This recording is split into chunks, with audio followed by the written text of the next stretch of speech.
Sanju സാംസണിനെ cast ചെയ്യാൻ നോക്കിയിട്ടുണ്ടായിരുന്നു. അത് original ഉള്ളത് തന്നെയാണോ അതോ? നോക്കിയിട്ടുണ്ടായിരുന്നു, നമ്മൾ സംസാരിച്ചിട്ടുണ്ടായിരുന്നു. പക്ഷെ പുള്ളി ലൈക്ക് അവൈലബിൾ അല്ല എന്നുള്ള ഒരു ഇതാണ്. ഡയറക്ടർ ആവണമെങ്കിൽ ഷോർട്ട് ഫിലിം ചെയ്യണം. ഷോർട്ട് ഫിലിം ചെയ്താൽ ഡയറക്ടർ ആവാൻ പറ്റും. ഷോർട്ട് ഫിലിം ചെയ്യുന്നു. അസിസ്റ്റന്റ് ഡയറക്ടറായ ഡയറക്ടർ ആവാൻ പറ്റും, അസിസ്റ്റന്റ് ഡയറക്ടർ ആവുന്നു. സ്ക്രിപ്റ്റ് റൈറ്ററായ ഡയറക്ടർ ആവാൻ പറ്റും, സ്ക്രിപ്റ്റ് റൈറ്റർ ആവുന്നു. ഇത് ബേസിലിനും ടൊവിനോയ്ക്കും വേണ്ടി എഴുതിയ കഥയാണോ അതോ കഥ എഴുതിയ ശേഷം അവർ കാസ്റ്റ് ചെയ്തതാണ്? ആക്ച്വലി ഇത് നമ്മൾ വേറൊരു ബേസിലിൻ്റെ ബേസിൽ ഡയറക്റ്റ് ചെയ്യേണ്ടിരുന്ന വേറൊരു പടം ഉണ്ടായിരുന്നു.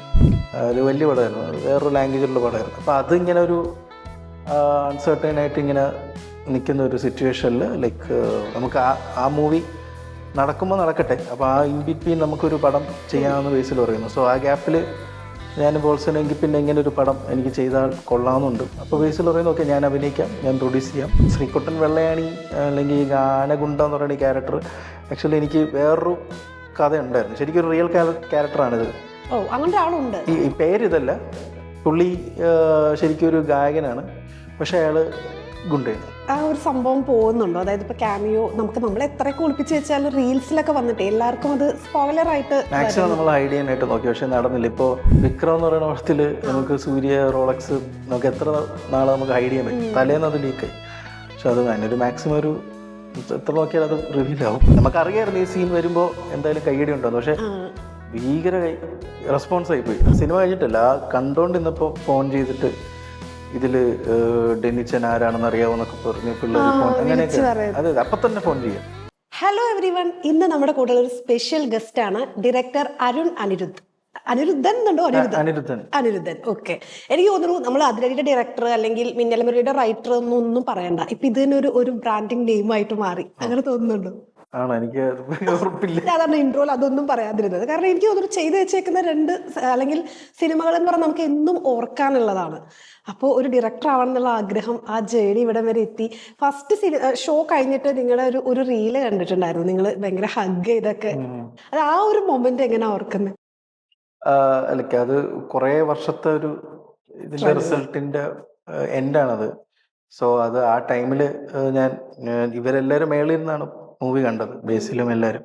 ഞാൻ ഫ്രണ്ട് ഇരുന്ന്, എനിക്ക് തലേന്ന് ഞാൻ ടിക്കറ്റ് എടുത്ത് ആർക്കും പറയാതെ ഞാൻ പോയി ഫ്രണ്ട് ഇരുന്നു. പക്ഷെ ഇനിയിപ്പോ അങ്ങനെ പോകാൻ പറ്റുമോ? അതായത് ഇപ്പൊ എല്ലാവരും ആളുകളൊക്കെ അറിഞ്ഞു തുടങ്ങി. അല്ല, എനിക്ക് അല്ലാതെ പോകണ ഇഷ്ടപ്പെട്ടില്ല. എനിക്ക് അങ്ങനെ വലിയ ലോ പ്രൊഫൈൽ കീപ്പ് ചെയ്യണമെന്നാണ് ആഗ്രഹം. അപ്പോൾ അങ്ങനെ പോയി കണ്ടതാണ്. കണ്ടു കഴിഞ്ഞപ്പോൾ ഞാൻ ബേസിനെ കാണാൻ വേണ്ടി വേളി വന്നതാണ്. അപ്പോൾ അതിന്റെ എക്സൈറ്റ്മെന്റിൽ ഞാനല്ല, അത് വേറെ എന്തോ സംഭവിച്ചാണ്.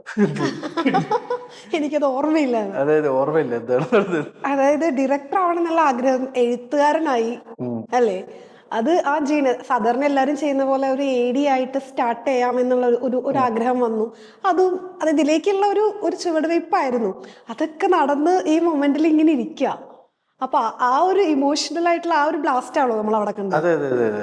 ലൈക്ക് അതായത് ഷോർട്ട് ഫിലിം ഡയറക്ടർ ആവണമെങ്കിൽ ഷോർട്ട് ഫിലിം ചെയ്യണം എന്ന് ഇപ്പോഴല്ലേ, അതെ യൂട്യൂബ് ആ ഒരു ടൈമിലൊക്കെ ഷോർട്ട് ഫിലിം ചെയ്താൽ ഡയറക്ടർ ആവാൻ പറ്റും. ഷോർട്ട് ഫിലിം ചെയ്യുന്നു. അസിസ്റ്റന്റ് ഡയറക്ടറായ ഡയറക്ടർ ആവാൻ പറ്റും, അസിസ്റ്റന്റ് ഡയറക്ടർ ആവുന്നു. സ്ക്രിപ്റ്റ് റൈറ്ററായ ഡയറക്ടർ ആവാൻ പറ്റും, സ്ക്രിപ്റ്റ് റൈറ്റർ ആവുന്നു. അല്ല, അപ്പൊ ഈ സിനിമയിൽ വന്നപ്പോ രണ്ടും അങ്ങ് ചെയ്തു. അതായത് എഴുത്തും. പക്ഷെ എനിക്ക് ആ സ്ക്രിപ്റ്റ് റൈറ്റിംഗ് പ്രോസസ്സ് വളരെ യൂസ്ഫുൾ ആയിട്ടാണ് തോന്നിയത്. അത് വേണ്ടി വന്നിരുന്നു, ആ ഒരു ലേണിംഗ് പ്രോസസ്സ് എന്ന് പറയുന്നത്. ആ സ്ക്രിപ്റ്റ് റൈറ്റിംഗിന് വേണ്ടി ഇൻവെസ്റ്റ് ചെയ്ത ടൈം വെരി വർത്ത്. ഈ എഴുത്തുകാരനും ഡയറക്ടറും ഒരാളാവുമ്പോഴുള്ള ഏറ്റവും വലിയ അഡ്വാൻറ്റേജ് ഇതിൽ കോ റൈറ്റർ ഉണ്ട്, പോൾസൺ. അഡ്വാൻറ്റേജസ് ലൈക്ക്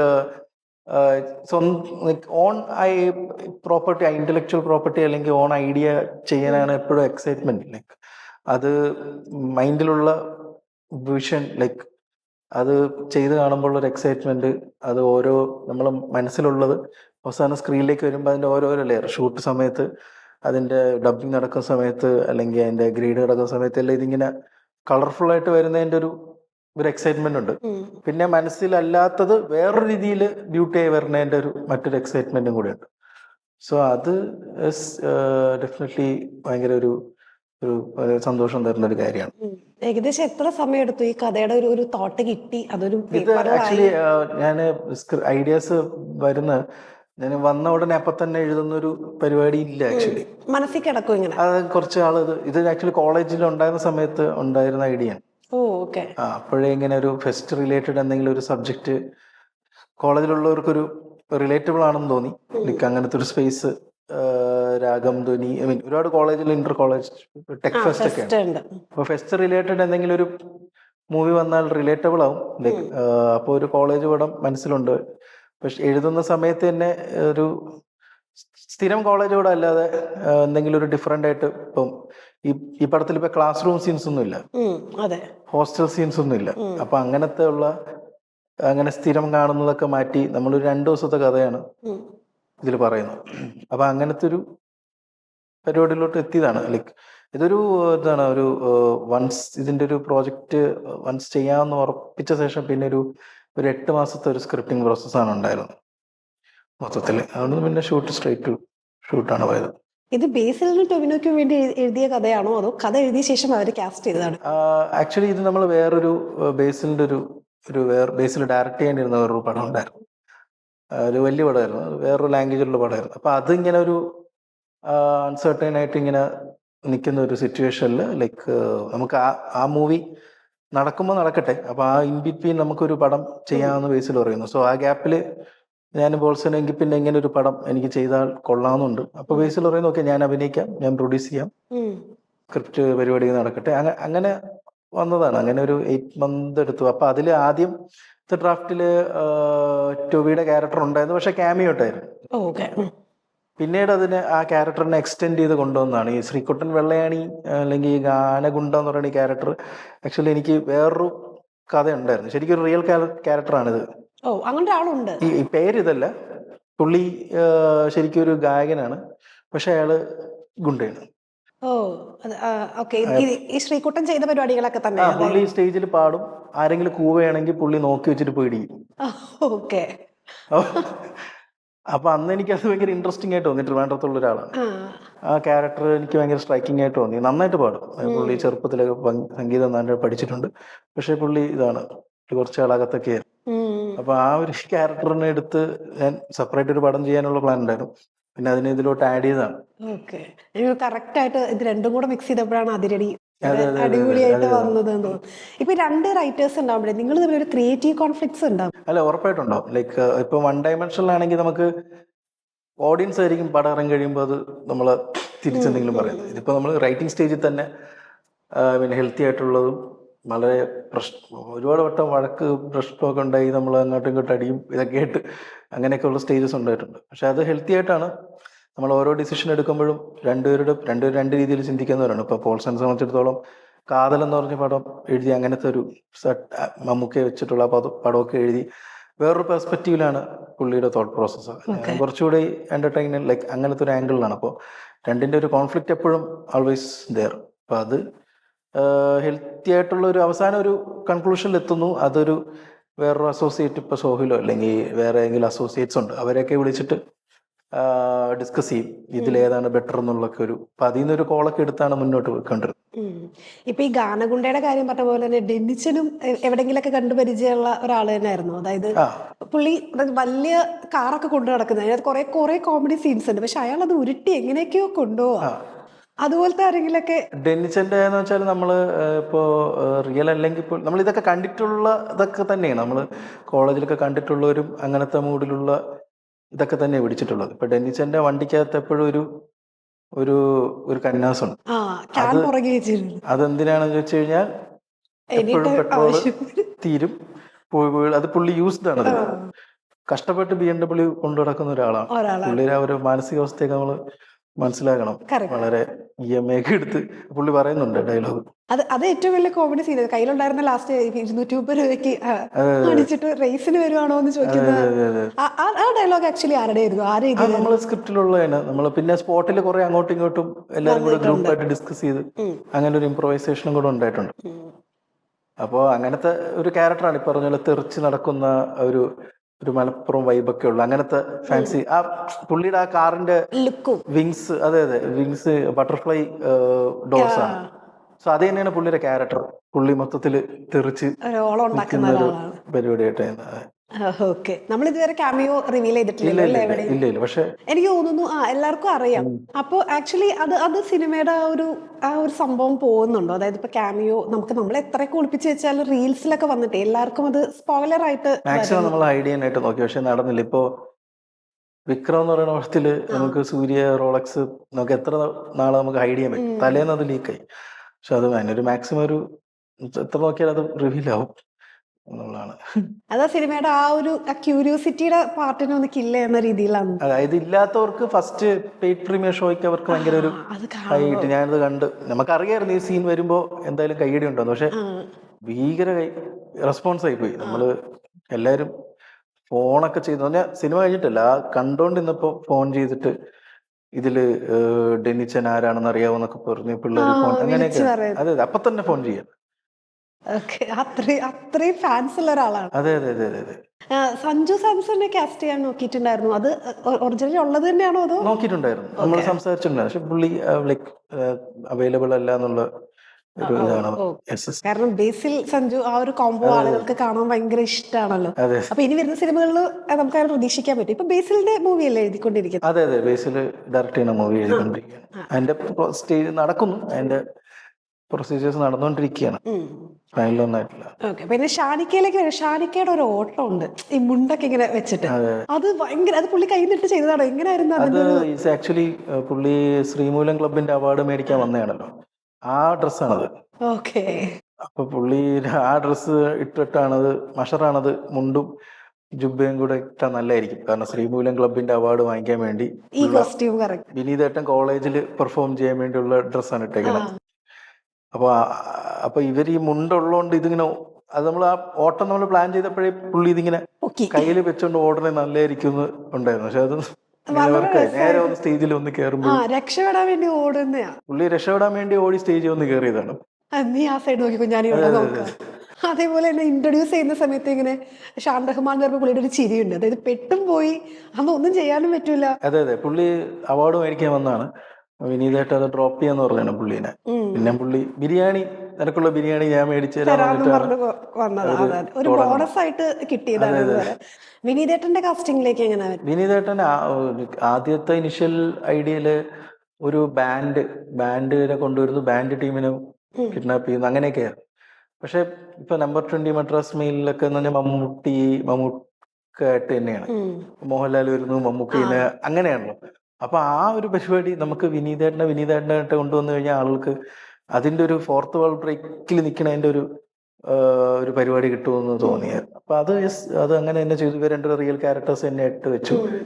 അപ്പൊ അതങ്ങനെ ശരിക്കും രണ്ടുപേര്, ഷാനിക്കും വിനീതേട്ടൻ രണ്ടുപേരും ഉണ്ടായിരുന്നു. ആദ്യം വിനീതേട്ടൻ ഉണ്ടായിരുന്നു, പിന്നീട് നമുക്ക് ഈ പുള്ളിയുടെ അവസ്ഥകൾ ഷെയർ ചെയ്യാനും ഉണ്ടെങ്കിൽ ഗിവ് ആൻഡ് ടേക്ക്, അപ്പൊ അങ്ങനെയാണ് ഷാനിക്കയിലോട്ട് വന്നത്.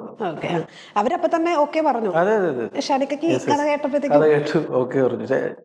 പുള്ളിയുടെ ഫ്ലാറ്റിൽ പോയിട്ടാണ് കഥ പറഞ്ഞു. അപ്പൊ പുള്ളിക്ക് അത് കേട്ടു. അപ്പൊ തന്നെ ഞാൻ ചെയ്താൽ ശരിയാകുമെന്ന് ചോദിച്ചാൽ ഒരു കുഴപ്പമില്ല, അടിപൊളിയായിരിക്കും, പെർഫെക്റ്റ് ആയിരിക്കും.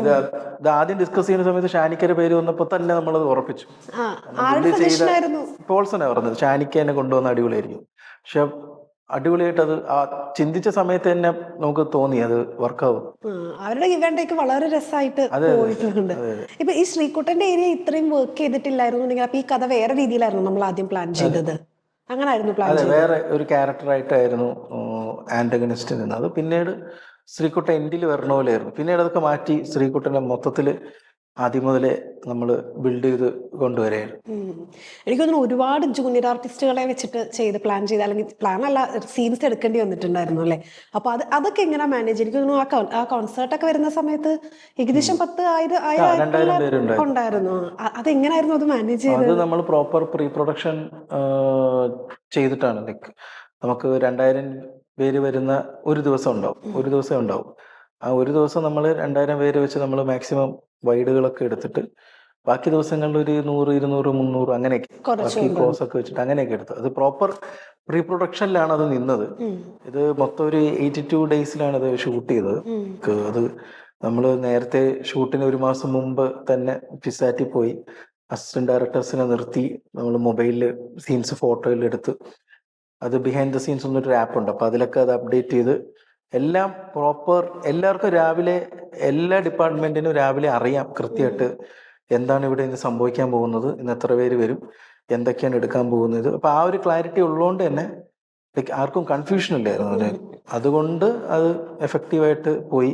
പിന്നെ പറഞ്ഞ പോലെ പ്രൊഡക്ഷൻ സൈഡിൽ നിന്ന് നമുക്ക് ഒരു കോംപ്രമൈസും ഇല്ലാത്ത രീതിയിൽ ഈ പടത്തിന് വേണ്ടിയുള്ള വാട്ട് എവർ നീഡഡ് അത് അവർ ചെയ്തിട്ടുണ്ട്. ഇപ്പം അല്ലെങ്കിൽ അതെന്ന് പറഞ്ഞാൽ ഒരു ഫെസ്റ്റ് ഫീൽ നമുക്ക് കിട്ടില്ല. അപ്പോൾ അതിന് 1000 വേണമെന്ന് 1000 അത്രയും തരും. ബട്ട് നമുക്ക് അതിനെ വെച്ച് നമ്മൾ മാക്സിമം അതിനെ നമ്മൾ വൈഡ് ഷോട്ട്സ് ഒക്കെ വെച്ച് നമ്മളത് കവർ ചെയ്തു.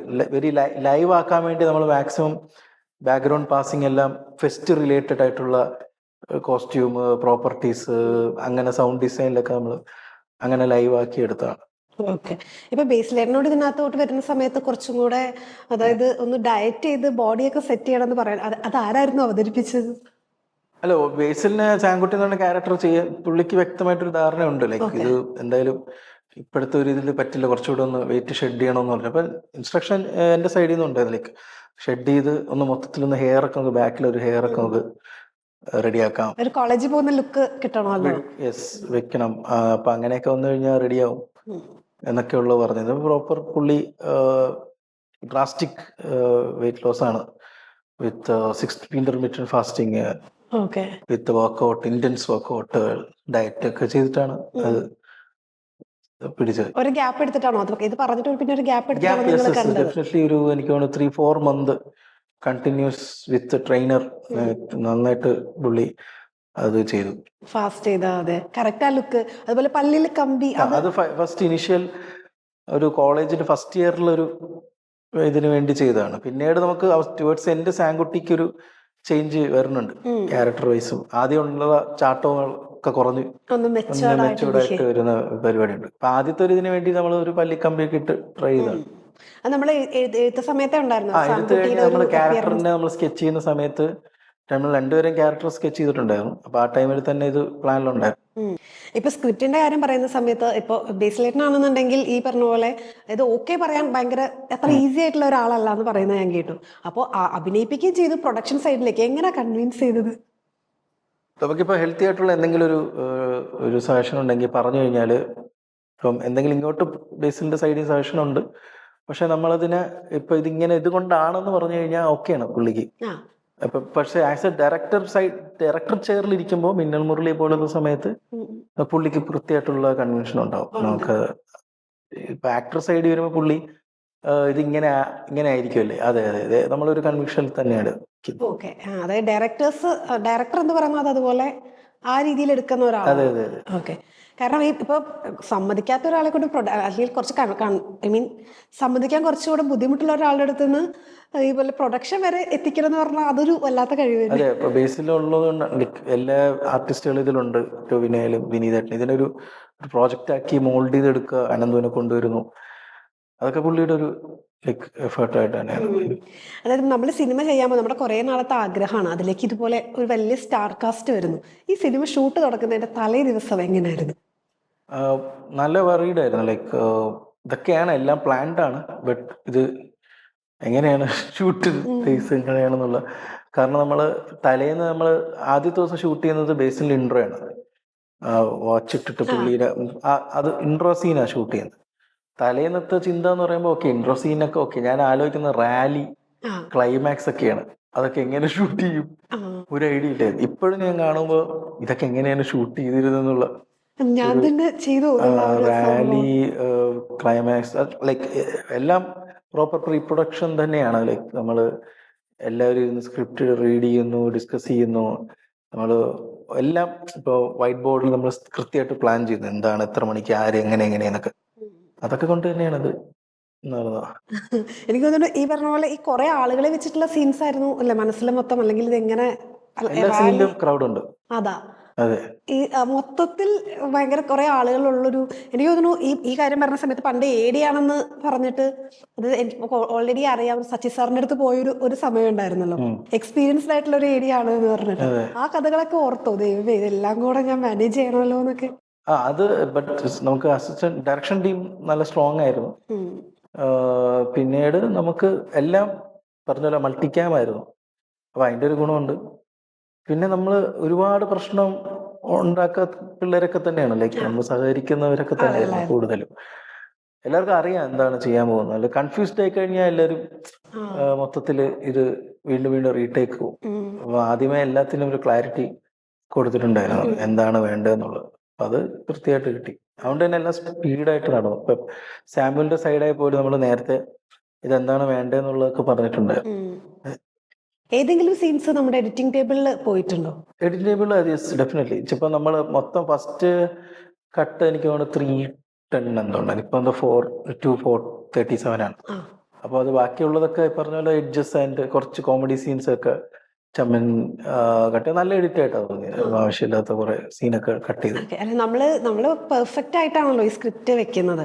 അത് കഴിഞ്ഞിട്ട് നമ്മൾ ആ ഷൂട്ട് ചെയ്തിട്ട് ആ സീൻസ് കട്ട് ചെയ്യുന്ന സമയത്ത് നമുക്കൊരു അതെ, അത് സ്ക്രിപ്റ്റ് ഓൺ പേപ്പറിൽ നമ്മൾ മാക്സിമം എഡിറ്റ് ചെയ്തിട്ടാണ് ഷൂട്ട് ചെയ്യുന്നത്. ബട്ട് ചിലപ്പോൾ ചില സീൻസ് ഇംപ്രവൈസേഷൻസ് ഉണ്ടാവാറുണ്ട് ഷൂട്ട് സമയത്ത്. പിന്നീട് അത് എഡിറ്റിംഗ് ടേബിളിൽ അതില്ലാതെ തന്നെ visual communication, writing on paper നമുക്ക് ശരിയാണ്, നമുക്ക് എഴുതി നമുക്കൊരു ലിറ്ററൽ ഒരു റീഡിങ്ങിൽ നമുക്ക് തോട്ടിലാണ് ഇമേജസ് വരുന്നത്. വായിക്കുമ്പോൾ നമുക്ക് ആലോചനയിലാണ് വരുന്നത്. ഇതിപ്പോൾ നമ്മൾ കാണുകയാണല്ലോ ചെയ്യുന്നത്. കാണുമ്പോൾ നമുക്ക് കുറച്ചുകൂടി ചിലപ്പോൾ ഒരു സീൻ നമുക്ക് മനസ്സിലാവും, ഇത് ഒരു വട്ടം കാണിച്ചാൽ മതി, പിന്നെ കാണിക്കേണ്ട ആവശ്യമില്ല. അപ്പൊ അങ്ങനെയൊക്കെ ഉള്ളതൊക്കെ നമുക്ക് കട്ട് ചെയ്തോളാം.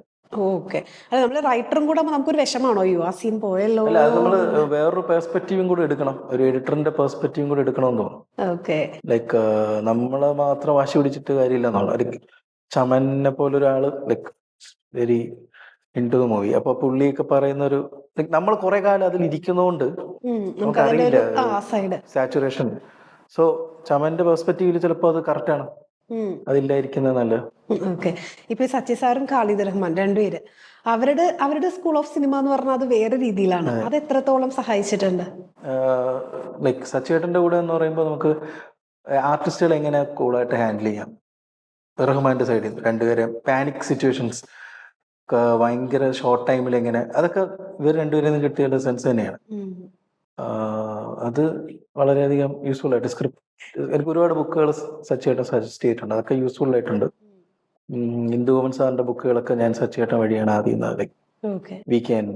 അപ്പോ റഹ്മാന്റെ കൂടെ എന്ന് പറയുമ്പോൾ നമുക്ക് കുറച്ച് out of the box thought process, അല്ലെങ്കിൽ വേറെ ബ്രേക്ക് ചെയ്തിട്ട് എങ്ങനെ ചെയ്യാം, സ്ഥിരം കൺവെൻഷൻ അല്ലാത്ത രീതിയിലുള്ള മേക്കിംഗ്, അങ്ങനെയൊക്കെ നമുക്ക് കുറച്ച് ലെസൺസ് കിട്ടിയിട്ടുണ്ട്. ഓക്കെ. അപ്പൊ നമ്മൾ ഇതുപോലെ അതിരടി പോലെ തന്നെ വലിയൊരു മാസ് സിനിമ അല്ലെങ്കിൽ ഒരു സിനിമ പ്രതീക്ഷിക്കുകയാണ്. അപ്പൊ ഒത്തിരി ഗ്യാപ്പ് എടുക്കാതെ പെട്ടെന്ന് തന്നെ വരുവാണെങ്കിൽ പ്രേക്ഷകർ എന്നുള്ള രീതിയിൽ അതെ എന്തായാലും ഒരു സമയം എടുക്കും. എന്തായാലും ഒരു പരിപാടി ഉണ്ട്, അത് കുറച്ച് ബഡ്ജറ്റുള്ളതാണ്. എന്തായാലും അത് തന്നെ ആയിരിക്കും ചെയ്യാൻ പ്ലാൻ. ടൈം എടുത്ത് ചെയ്യുമ്പോഴാണ് കറക്റ്റ് ഔട്ട്പുട്ട് കിട്ടും. അതെ. ഓക്കെ. അപ്പൊ താങ്ക് യു സോ മച്ച്. ആദ്യം അതിരടി നമുക്ക് തന്നതിനൊരു താങ്ക് യു. കാരണം വളരെ രസമായിട്ടുണ്ടായിരുന്നു, നമുക്ക് എൻജോയ് ചെയ്യാൻ പറ്റിയായിരുന്നു. അപ്പൊ ഇതുപോലുള്ള സിനിമകൾ ഇനിയും വരട്ടെ, ഇനിയും ചെയ്യാൻ പറ്റട്ടെ. എല്ലാവിധ ആശംസകളും. Thank you so much.